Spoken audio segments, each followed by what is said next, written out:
അങ്ങനെ 2 മാസം പോയതേ അറിഞ്ഞില്ല. നമ്മുടെ സ്കൂൾ തുറന്നില്ലേ. ഇനിയിപ്പോൾ അമ്മമാരുടെ ടെൻഷൻ ലഞ്ച് ബോക്സിൽ എന്ത് കൊടുത്തുവിടും, സ്നാക്സ് ആയിട്ട് എന്ത് കൊടുത്തുവിടും എന്നൊക്കെയല്ലേ. അപ്പോൾ ഞാനതിലെത്തിപ്പെട്ടത് നമ്മുടെ കുട്ടി കുട്ടി ദോശയിലേക്കാട്ടോ. അപ്പോൾ ആദ്യത്തെ ദിവസം തന്നെ ഒത്തിരി ഹെവി ആക്കാതെ നമ്മുടെ കുഞ്ഞു കുഞ്ഞു ദോശ ചുട്ട് നമ്മുടെ സ്നാക്സ് ബോക്സിലേക്ക് വെച്ച് കൊടുക്കുന്നുണ്ട്. ഇങ്ങനെ കുട്ടി കുട്ടി ദോശയാകുമ്പോൾ നമ്മുടെ മക്കൾക്ക് പെട്ടെന്ന് കഴിക്കാൻ നല്ല എളുപ്പമായിരിക്കും.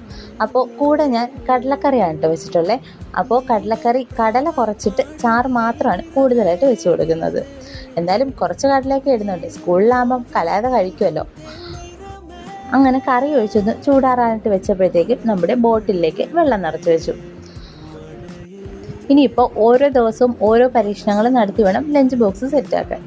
അത് കഴിഞ്ഞിട്ട് ഇനി നമുക്ക് സ്നാക്സ് നോക്കാം. അപ്പോൾ സ്നാക്സ് ആയിട്ട് ഇന്ന് എളുപ്പപ്പണിക്ക് ഓറിയോയുടെ ബിസ്ക്കറ്റായിട്ട് വെച്ച് കൊടുക്കുന്നത്. നാളെ തൊട്ട് നമുക്ക് നോക്കാം, പറ്റുമെങ്കിൽ എന്തെങ്കിലുമൊക്കെ തട്ടിക്കൂട്ടി ഉണ്ടാക്കി കൊടുക്കാം. എവിടുന്ന് രാവിലത്തെ തിരക്കിൽ ഇതൊക്കെ തന്നെ ധാരാളമെന്ന് തോന്നും.